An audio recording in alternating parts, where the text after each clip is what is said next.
মঙ্গলবার ভোট পরবর্তী হিংসার ঘটনায় রাজ্য যে রিপোর্ট দিয়েছে তাতে দেখা যাচ্ছে রাজ্য সরকারের জমা দেওয়ার রিপোর্টে 6 থেকে 12 জুন পর্যন্ত 560টি অভিযোগ জমা পড়ার উল্লেখ রয়েছে। এর মধ্যে 107টি এফআইআর দায়ের হয়েছে জানিয়েছে রাজ্য সরকার। আদালতে দেওয়া রাজ্যের রিপোর্টে আরও উল্লেখ করা হয়েছে 138টি অভিযোগ খতিয়ে দেখা হচ্ছে, কাজ শেষ হলেই আইন অনুযায়ী ব্যবস্থা নেওয়া হবে। ভোট হিংসা নিয়ে দায়ের হওয়া মামলায় গত 6 জুন পুলিশি পদক্ষেপ নিয়ে রিপোর্ট দেওয়ার নির্দেশ দিয়েছিল বিচারপতি কৌশিক চন্দ্রর অবকাশকালীন বেঞ্চ। সেই নির্দেশের প্রেক্ষিতে মঙ্গলবার হাইকোর্টে রিপোর্ট পেশ করে রাজ্য। নির্বাচন পরবর্তী হিংসায় 92টি অভিযোগের ক্ষেত্রে ধর্তব্যযোগ্য অপরাধ পাওয়া যায়নি। বাকি 114টি অভিযোগের ক্ষেত্রে অনুসন্ধান করে কোনো অপরাধ খুঁজে পাওয়া যায়নি এবং 18টি অভিযোগ ভোট পরবর্তী সন্ত্রাসের সঙ্গে সম্পর্কযুক্ত নয়। ভোট পরবর্তী সন্ত্রাস নিয়ে হাইকোর্টে রিপোর্ট জমা দিয়ে জানালো রাজ্য। এই বিষয়ে আমাদের প্রতিনিধি মানস নস্কর কি প্রতিবেদন তুলে ধরেছেন শোনাবো।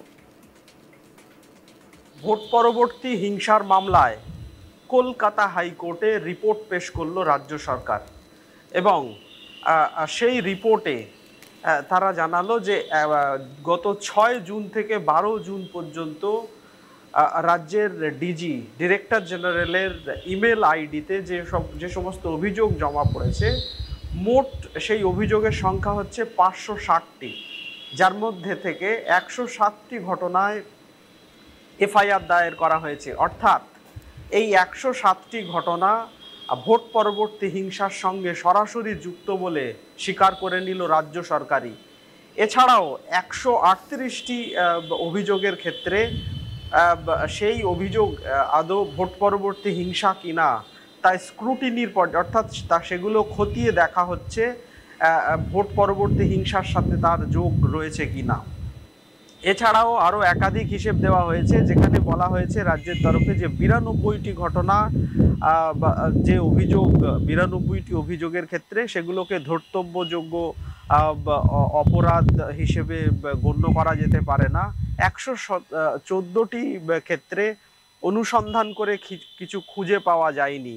আর 18টি মামলার ক্ষেত্রে 18টি অভিযোগের ক্ষেত্রে সেগুলো ভোট পরবর্তী হিংসার সঙ্গে একেবারেই যুক্ত নয় বলে রাজ্যের তরফে রিপোর্টে জানানো হয়েছে।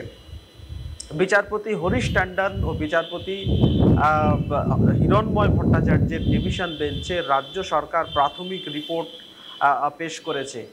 তবে সেই রিপোর্ট এখনো পর্যন্ত বাইরে প্রকাশ করা হয়নি বা বাইরে আসেনি।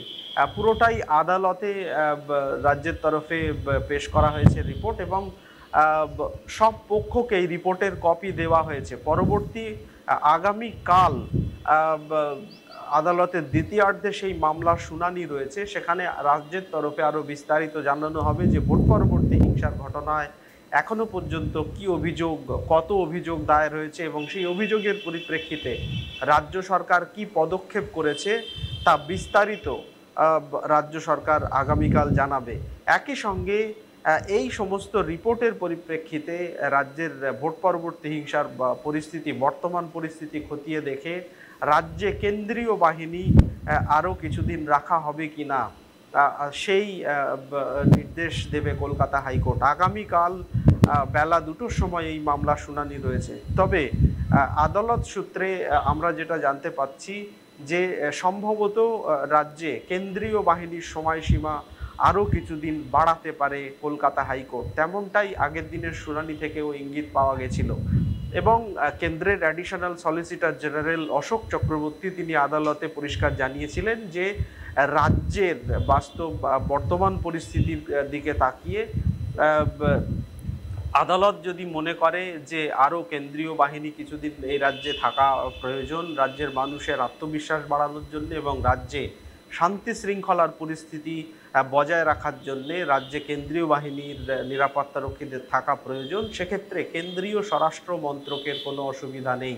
কেন্দ্রীয় স্বরাষ্ট্র মন্ত্রক এই ব্যাপারে আগে থেকেই সম্মতি দিয়ে রেখেছে। ফলে সব মিলিয়ে আগামীকাল ফের কলকাতা হাইকোর্ট রাজ্যে কেন্দ্রীয় বাহিনী রাখার সময়সীমা বাড়াতে পারে বলেই মনে করা হচ্ছে। প্রসঙ্গত উল্লেখ্য যে বিচারপতি কৌশিক চন্দ্র ও বিচারপতি অপূর্ব সিনহা রায়ের বিশেষ গ্রীষ্ম অবকাশকালীন বিশেষ ডিভিশন বেঞ্চ ভোট পরবর্তী হিংসার ঘটনায় জনস্বার্থ মামলার পরিপ্রেক্ষিতে নির্দেশ দিয়েছিল রাজ্যের ডিজিকে সরাসরি ভোট পরবর্তী হিংসায় আক্রান্তদের অভিযোগ গ্রহণ করতে। তার জন্য ডিজির ইমেল আইডি জনসাধারণের জন্য উল্লেখ করার নির্দেশ দিয়েছিলেন বিচারপতি কৌশিক চন্দ্রের ডিভিশন বেঞ্চ। তারপর 6 জুন থেকে 12 জুন পর্যন্ত রাজ্যের ডিরেক্টর জেনারেল ডিজির ইমেল আইডিতে এখন পর্যন্ত 560টি অভিযোগ জমা পড়েছে এবং তার মধ্যে থেকে 107টি অভিযোগে সরাসরি এফআইআর দায়ের করা হয়েছে। নির্দেশে বলেছে বিচারপতি কৌশিক চন্দ্রের ডিভিশন বেঞ্চ নির্দেশে জানিয়েছিল যে ডিজির কাছে ডিজি অভিযোগ পাওয়ার পর খতিয়ে দেখবেন যে সেই ঘটনায় এফআইআর দায়ের করার প্রয়োজন আছে কিনা।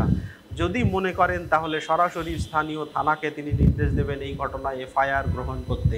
কারণ ভোট পরবর্তী হিংসায় আক্রান্ত সাধারণ যে বিজেপি কর্মী সমর্থক তাদের অভিযোগ ছিল যে রাজ্য পুলিশ কোথাও তাদের অভিযোগ গ্রহণ করছে না বা তাদের প্রতি সুবিচার করছে না। তারা মার খাচ্ছে কিন্তু তাদের নিরাপত্তা সুনিশ্চিত করতে পারছে না রাজ্যের পুলিশ। তারপরেই বিচারপতি কৌশিক চন্দ্র রাজ্যকে রীতিমতো কড়া ভাষায় ভৎসনা করেছিলেন এবং রাজ্যের ডিজির ইমেল আইডি সরাসরি ইমেল আইডিতে অভিযোগ গ্রহণ করার নির্দেশ দিয়েছিলেন এবং রাজ্যকে বিচারপতি নির্দেশ দিয়েছিলেন যে রাজ্যের অবিলম্বে রাজ্য যেন ভোট পরবর্তী হিংসার ঘটনা বন্ধ করার চেষ্টা করে, অন্যথায় প্রয়োজনে ফের কেন্দ্রীয় বাহিনী রাখার নির্দেশ দেবে কলকাতা হাইকোর্ট।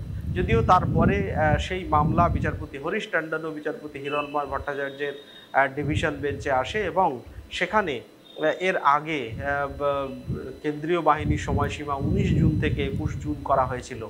আগামীকাল সেই 21 জুন আগামীকাল দুপুরে এই মামলার শুনানি রয়েছে। ফের আগামীকাল কলকাতা হাইকোর্ট কি নির্দেশ দেয় সেদিকে লক্ষ্য থাকবে আমাদের।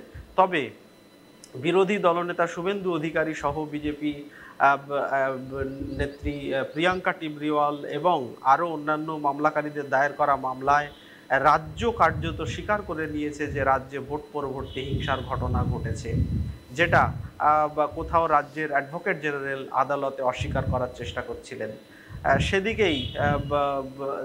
সেদিকেই অঙ্গুলি নির্দেশ করেছেন বিরোধী দল নেতার তরফের এবং বিরোধী দলের তরফের বিভিন্ন মামলায় সওয়ালকারী আইনজীবীরা।